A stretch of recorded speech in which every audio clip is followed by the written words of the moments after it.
Envy is a deadly sin, and it's almost unavoidable. We live in a world with lots and lots of inequality. You see, some people have more resources than other people.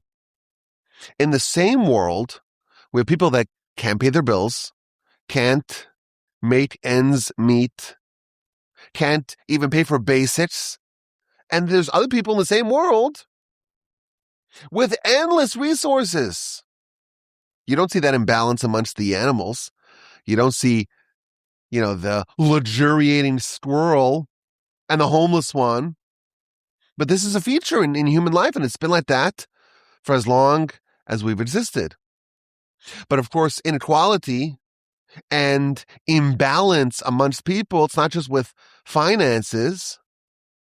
One guy has got a full head of hair, and the other guy's balding. And one guy has all sorts of teeth trouble, and the other one has perfect teeth. And one has misshapen ears, and they're embarrassed about it. And the other one just looks like a model. And one has a great singing voice, and the other can't carry a tune.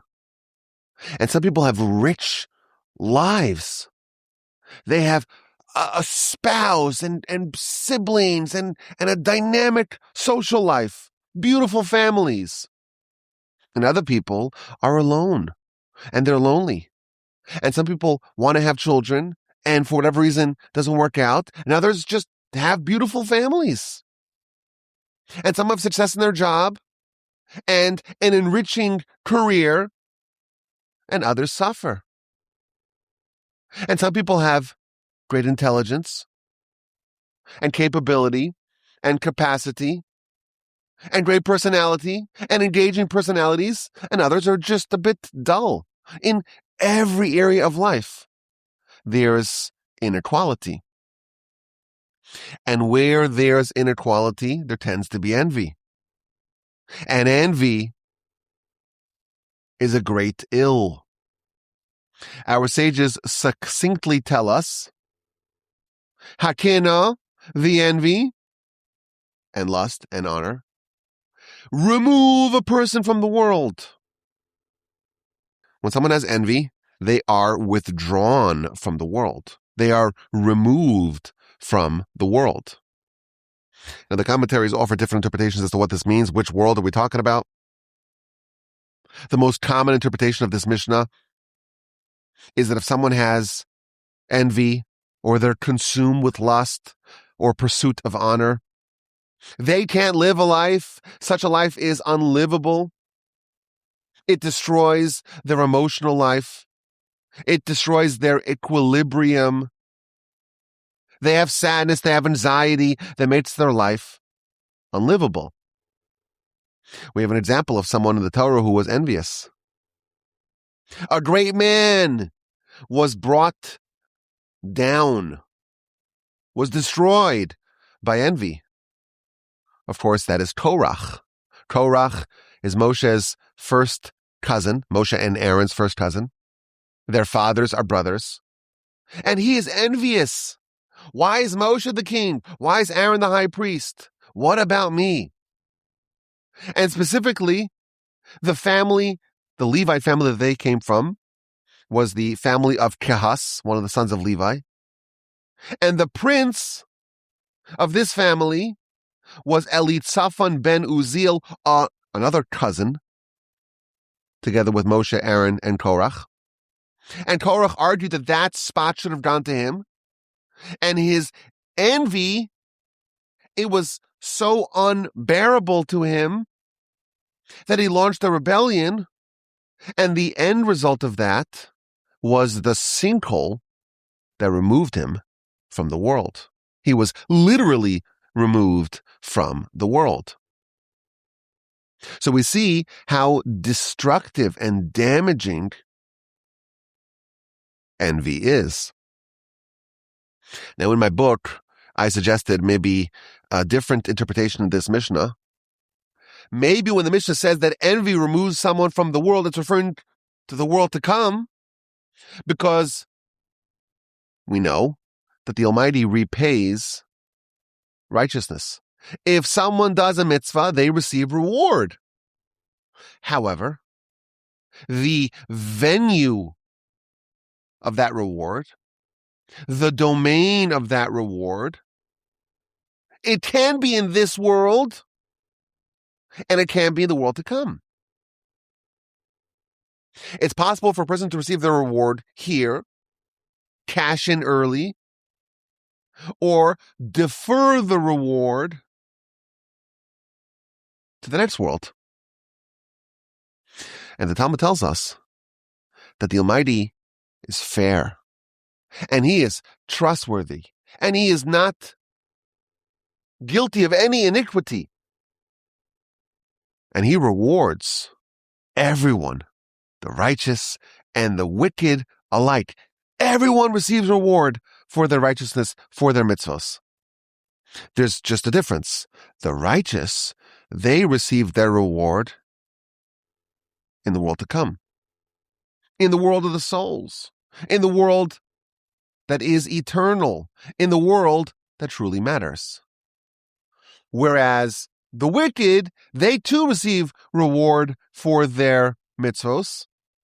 Even if they did only one mitzvah, they will receive reward for it. But they receive their reward for their mitzvos in this world. They exhaust all the reward here. And this, by the way, may be one of the answers to the age-old question: how come we see that the righteous, sometimes in this world, they don't do as well as the wicked? Not only do we see the wicked flourishing, we see the righteous not flourishing in this world.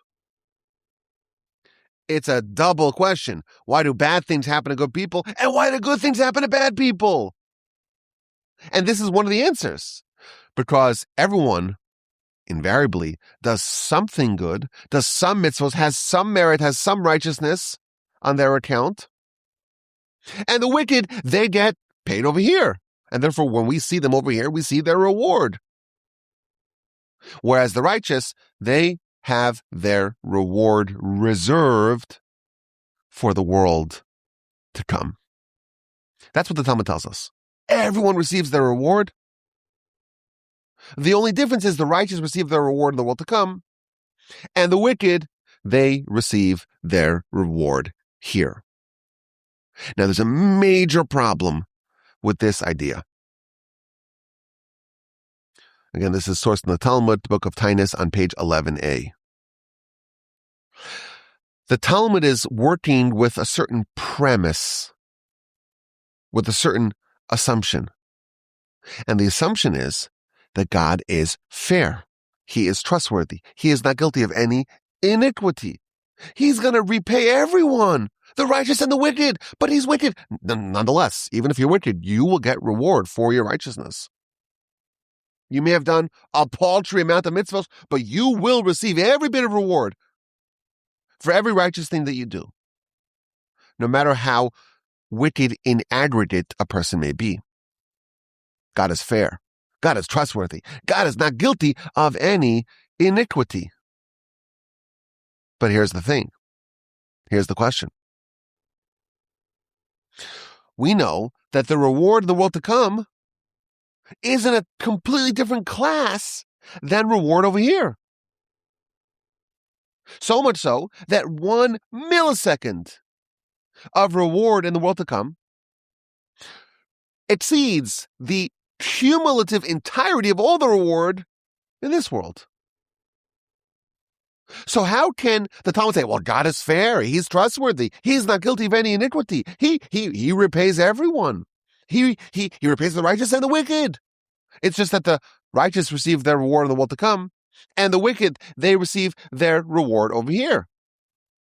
How can you, on one hand, say God is fair, and then describe a patently unfair system? A righteous person and a wicked person do the exact same mitzvah, says the Talmud, they'll both be repaid. Oh, but the righteous, they'll be repaid in the world to come, and the wicked, they will receive their reward over here. And we know those are not equal. There is no exchange between these two worlds. The example that I've given in the past is, suppose the reward for a mitzvah is 100. You could have 100 pesos or 100 kilograms of gold or platinum or palladium. It's not the same thing. It's not fair. Here's the answer. Envy, lust, pursuit of honor remove a person from the world. When someone's envious, what are they saying? Someone has something and I want it.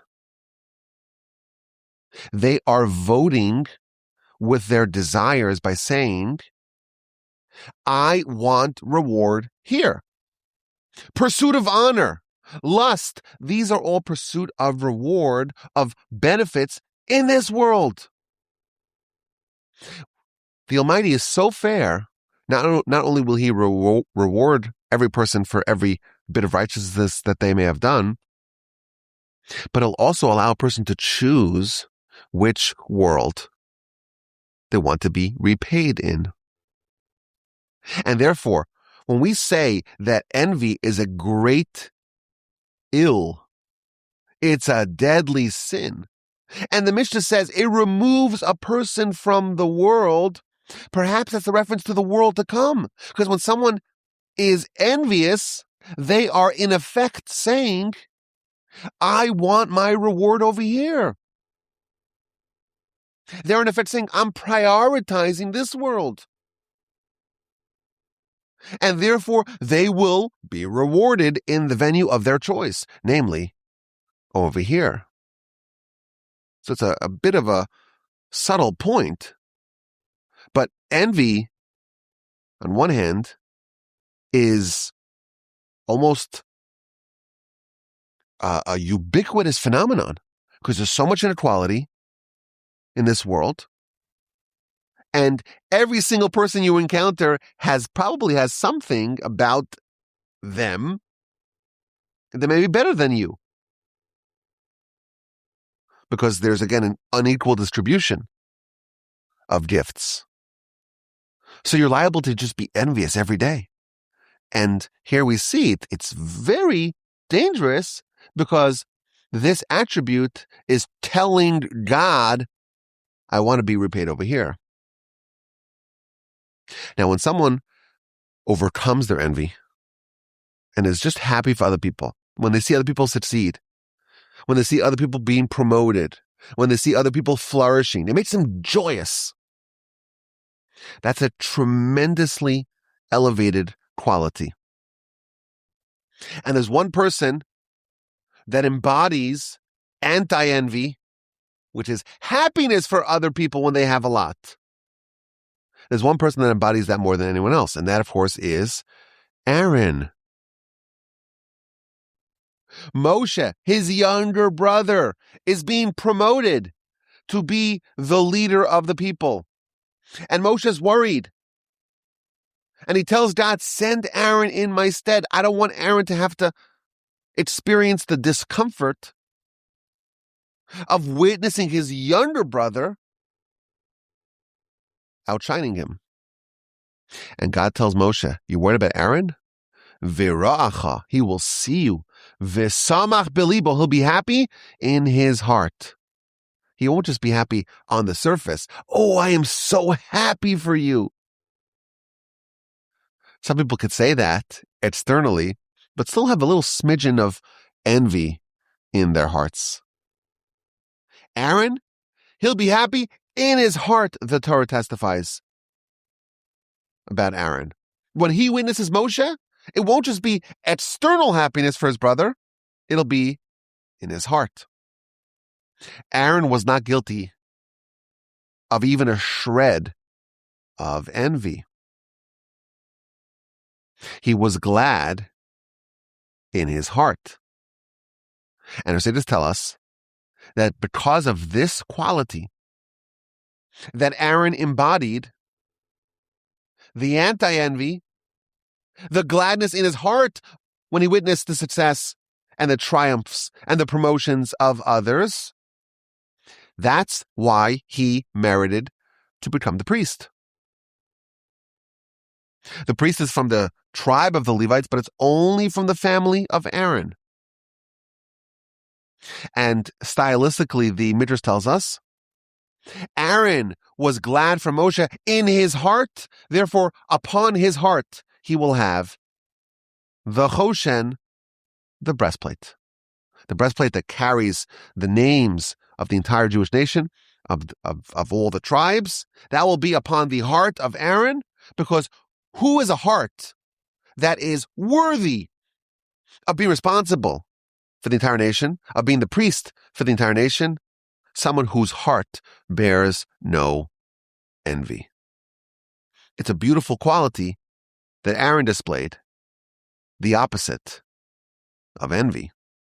But of course, it's very hard to achieve that. How do you become like Aaron? We're encouraged to mimic Aaron. We're encouraged to become disciples of Aaron. In fact, in the aforementioned book of Pirkei Avos, there is a Mishnah that says, Heve mitalmidav shel Aaron, you should become a student of Aaron. We're commanded to mimic Aaron, to try to follow his ways, to emulate him. And what were his qualities? He loved peace. He pursued peace. He loved humanity. And he brought them close to Torah. He cared about others. And he loved others so much, he wanted peace. And he pursued it. And he loved humanity. The reason why people don't necessarily love humanity is because they view them as competitors. If you view other people as competitors, they're taking your stuff, potentially. Envy, it's the opposite of love of humanity. Aaron, he had no envy, and therefore he loved humanity. And he wanted to improve their lot, to bring them close to Torah. So we're supposed to become Aaron-like in our anti-envy, but it's really hard. And of course, any parent knows this from a very young age.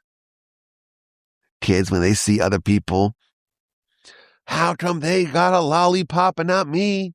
Oh, my piece of cake is smaller. Well, my two boys, my 2-year-old and a 4-year-old, every day they come home from school, they get like a bottle. They drink a bottle, like on the couch. It helps them kind of reset. And if there's like a smidgen more in your brother's bottle, they go nuts. And they're tiny kids. If you were to just give one of them a lollipop and not the other, World War III. It's instant. And it seems so natural. And why wouldn't it be?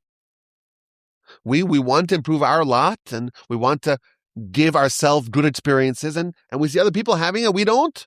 And right away it triggers envy.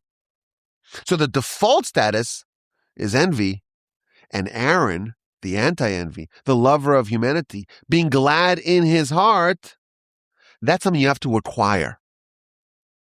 That's something that you have to earn. And today, I want to tell you how to do it. How to become Aaron-like. Now, of course, you're going to learn, but even when you learn it, you have to inculcate it. You have to actually adopt the lessons, not just to understand them. But I want to share with you 3 different ideas, interconnected, of course, but 3 different ideas, perspectives that will help you, will help us boot our tendency for envy forever. And let's start with a very famous verse in the Torah. It's part of the 10 Commandments. Lo sachmod. Thou shalt not covet. When we say envy is a bad thing, it's not only a bad thing, it's a violation of the Torah. There are mitzvahs in the Torah. It's orders, it's commandments. These are not optional. And the Torah tells us that to desire, to covet what your friend has, And it gives a list. His horse, his donkey, his cow, his garment, his wife, his house, and everything that he owns. It's prohibited. And obviously the Almighty understands that we are capable of fulfilling this mitzvah, because the Almighty does not give us mitzvahs that are unfulfillable. By definition, if we are commanded with a given mitzvah, it must be that we are capable of doing it. It's possible to not covet. And again, we struggle with it because, again, since you're little, you've had that tendency. When your sibling or someone else in the class had something that was good, you probably wanted it. It's natural. I'm not blaming anyone for having the instinct of envy. I'm saying it's natural. Yet, we're told, okay, you're an adult now. There's a way for you to understand that it's not appropriate and to change it. Now, I want to share with you a very profound and interesting comment by one of the sages to this verse, thou shalt not covet. This is from the Ibn Ezra, one of the great medieval commentators on the Torah. How is it possible for a person to not covet the goodies, the desirable things of their fellow man? Anoshim rabim yitamu al zos mitzvah. This is how he starts. Many people, they will be perplexed by this mitzvah. How is it possible to ask a person to not desire, to not covet in his heart something which is desirable? Again, if you happen to be surrounded by people who are down on their luck and failures, maybe it's easier. But your neighbor has something really desirable.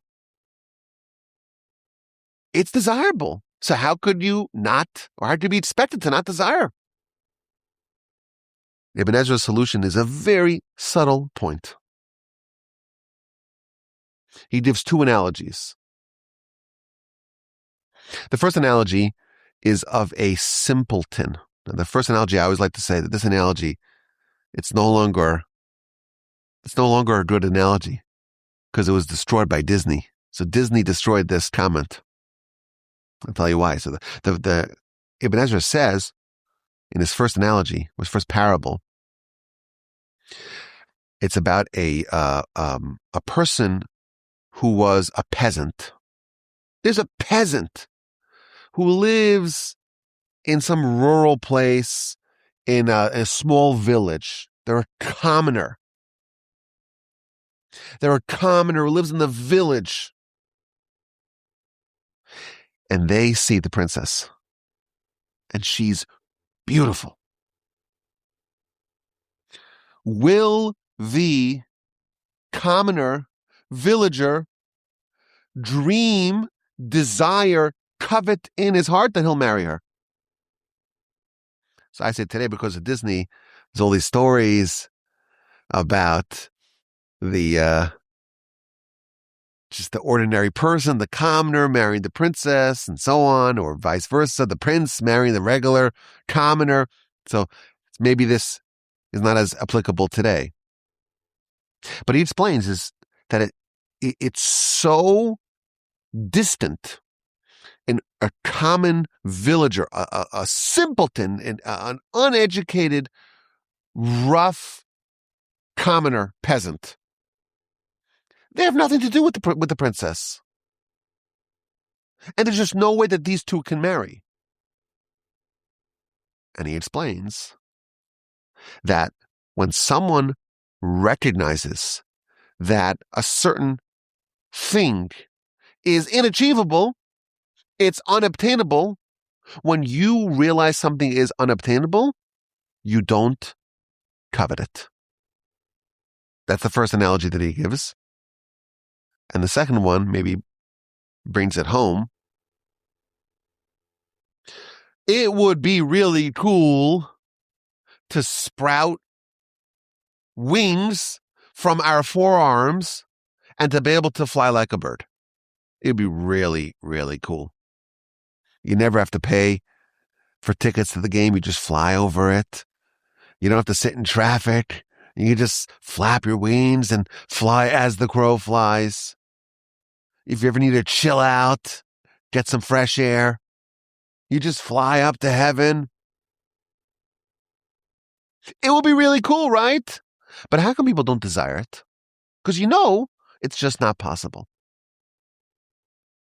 When a person realizes that something is completely, utterly inaccessible to them, they don't desire it, they don't covet it.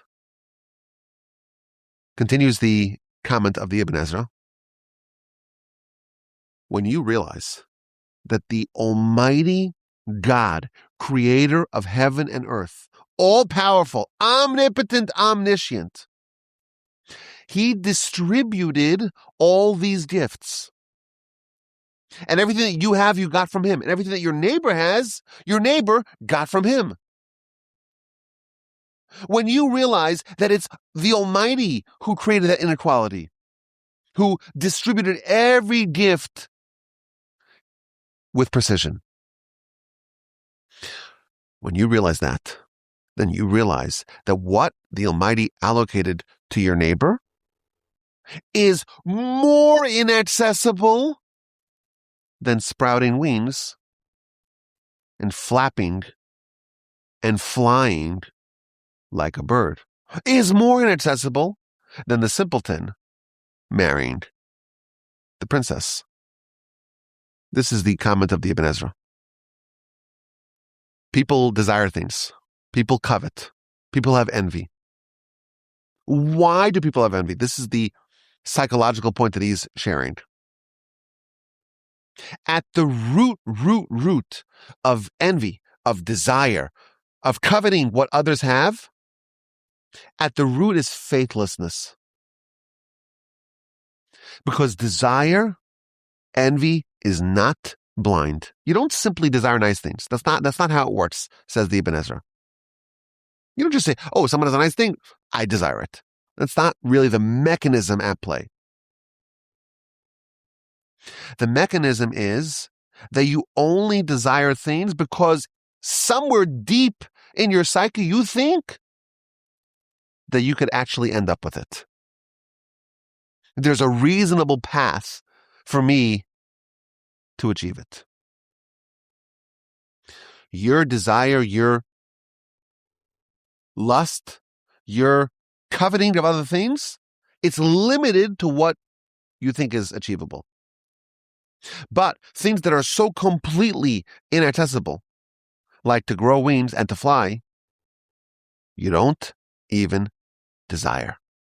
And therefore, if you truly, truly, truly have faith, and you truly, truly recognize that the Almighty's system and his dominion and his oversight and his providence is perfect, and he gave you exactly what you need, and he gave your neighbor exactly what your neighbor needs, and what the Almighty gave to your neighbor, there's no way for you to undo that. You can't override the will of God.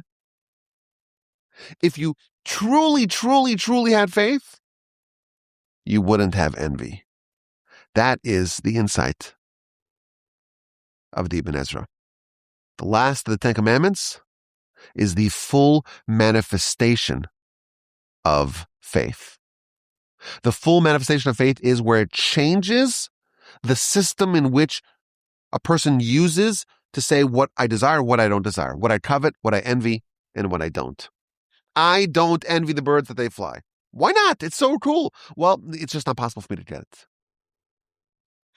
If you realize that the Almighty gives something to your neighbor, and that's more impossible for you to get than growing wings, it will change your system of coveting. It will cleanse your envy. A very profound insight. The root of envy is faithlessness.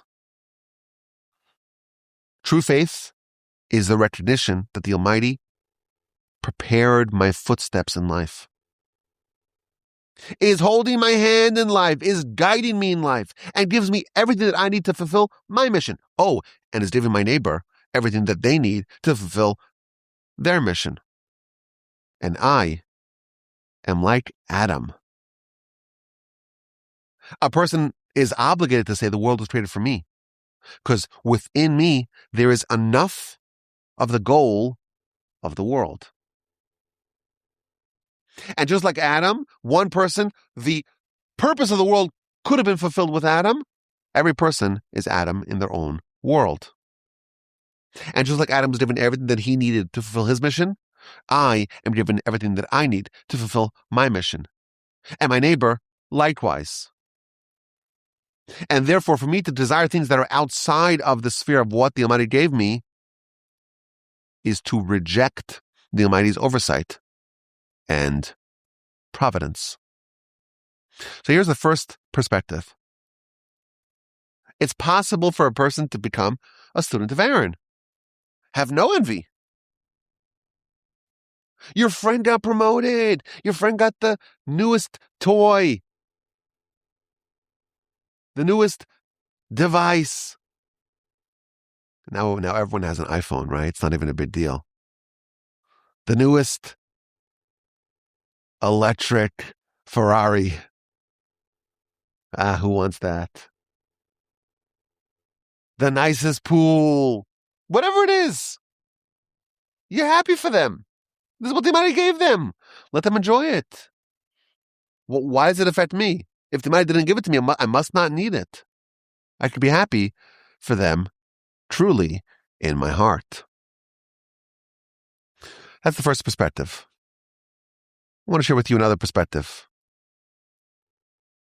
In this past week's parsha, we read about the 12 princes of the 12 tribes who brought 12 tributes on 12 successive days. On the first day of Nisan, so 2 weeks shy of 1 year after the Exodus, the tabernacle was established permanently.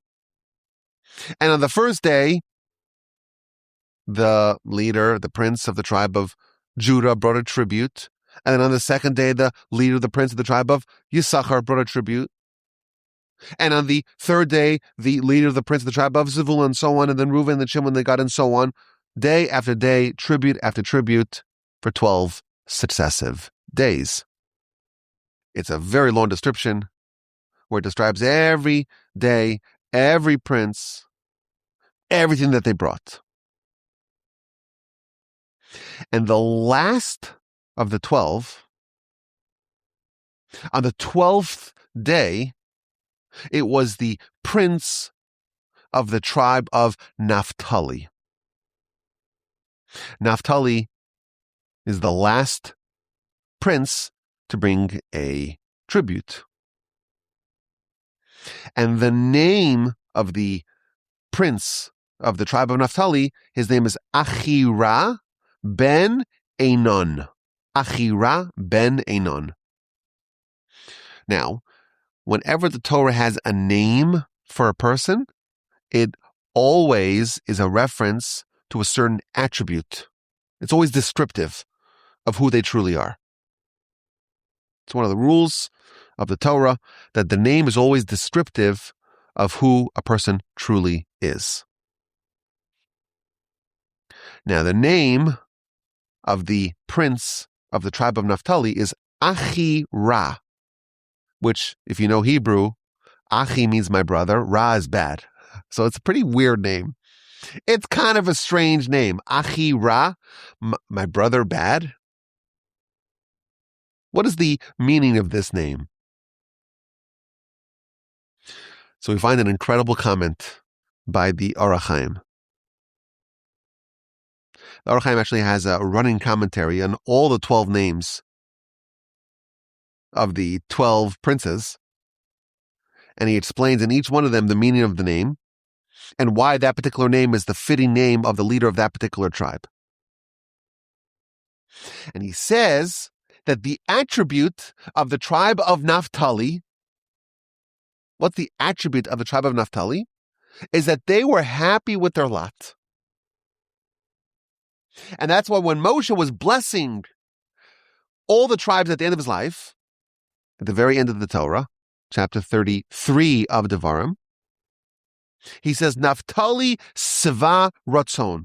Naphtali is satiated. He is content.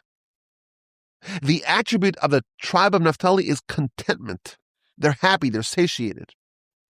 Whatever Hashem gave him, he was happy with. Whatever the Almighty allocated to him, he was happy with. That's the attribute of Naphtali. And the name of the prince of Naphtali shows us how they did it. Achi Ra. Whatever is given to my brother is for me Ra, is for me bad. My wife likes to tell my kids, when you look at someone else's portion, yours gets smaller. Oh, I have such a small piece of cake. Look how big my brother's piece of cake is. Well, my wife has a line that she says, whenever you look at someone else's plate, yours shrinks. Achi Ra. Mine, what the Almighty gave me, what's on my plate is good. And what's in my brother's plate is for me bad. Because the Almighty gave it to him, to my brother. It's for my brother. For him, it's good. For me, it's bad.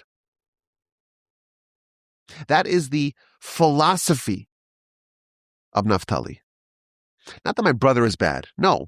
What the Almighty apportioned to my brother is for me bad. Because what the Almighty gave to me is what I need. And what the Almighty did not give to me is what I don't need. A very profound insight. If the Almighty gave me certain things, and the Almighty withheld from me certain things. So I have certain gifts that I was given, and I have certain gifts that I was not given. If it was good for me to have those gifts that I was not given, then I would have been given them.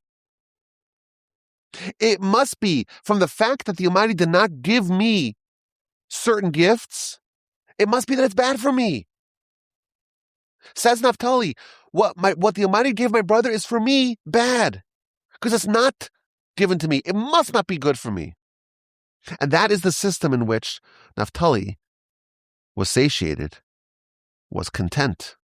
That's how Naphtali was happy with his lot. That's how Naphtali acquired this attribute, this quality of Aaron, to be so happy with what you have and to not desire what other people have, because you realize that the Almighty gives you exactly what you need.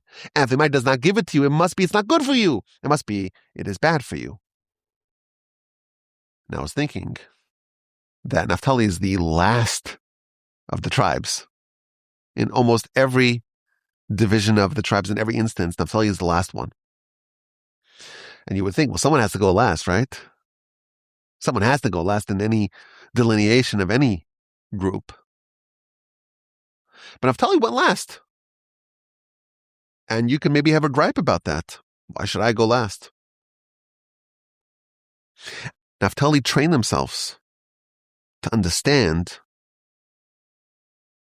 that you could be happy with your lot. Even if your lot is comparatively worse than your neighbor. No, what the Almighty gives you is good for you. And what the Almighty doesn't give you, give someone else, is bad for you. Achi Ra. Very interesting. A second perspective. And finally, a third idea, a tactic from the Hasidic masters. When the verse says, Lo sachmod, do not covet. Don't covet the house of your fellow, the wife, the maidservant, the ox, the donkey, v'chol asher l'reacho, and everything that belongs to your fellow. What's that last addendum? And everything that belongs to your fellow. The Hasidic masters like to say that this is actually a tactic for how to remedy envy. V'chol asher l'reacha, everything that belongs to your fellow. Think of a package, a collection of all the different things that you have and of all the different things that your fellow has. Envy is where you pinpoint. You say, I want to be myself. I want to be exactly who I am. I just want to take this one little thing from my friend. And you're cherry picking. Envy is cherry picking. It doesn't work like that. If you want envy, you have to hit the whole package. And no one wants the whole package. There's the Hasidic master used to say that if you make your whole life into one bundle, and you take all the bundles of all the world, and you put it all in the middle, and everyone has to go select the bundle, everyone will choose their own bundle.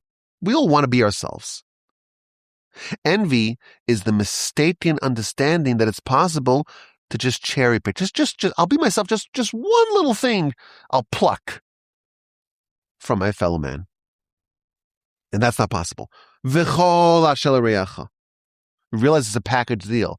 When you realize it's a package deal, you say, okay, I'm happy with my package. I don't need anything from my fellow's package.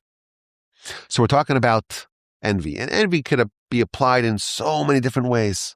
And it's a great evil. It removes a person from the world, from this world, from the world to come. And we're commanded to not be envious. And we're commanded to emulate Aaron. And we learned 3 different ideas. The Ibn Ezra, he tells us that envy is just a manifestation of faithlessness. If you truly had faith, you would know that what the Almighty gives you is yours, and what the Almighty gives someone else is as inaccessible as flying by flapping your arms is.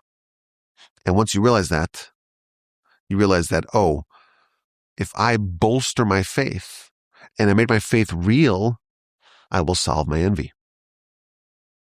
We see an idea from the tribe of Naphtali. What the Almighty gave me is good for me. What the Almighty did not give me must be bad for me. What the Almighty gives to my brother and not to me is ra, achi, ra. When you realize that the things that you covet and desire amongst others is not good for you, it's bad for you, why would you want that? And finally, the Hasidic masters tell us that envy is cherry picking. It's plucking one thing out of many from your fellow. It doesn't work like that. The whole package. If you have to choose the whole package, you choose your own package. Envy, it's a ubiquitous characteristic. We see it with kids, so I'm not blaming anyone that's envious. And again, it's a high bar to say, oh, there was someone who was not envious, and that's Aaron. Well, that's the highest bar that there is. But it's a commandment. It's an order from God. And if it's an order, it means it must be fulfillable. And now we see different ways for how we too can become Aaron-like, just happy for others when they succeed, not to be jealous, not to be envious, not to be covetous, not to be desirous, to be content with our lot. My address is Rabbi Wolbe@gmail.com. It's always a pleasure to learn together, and I look forward to your questions, your comments, and your feedback.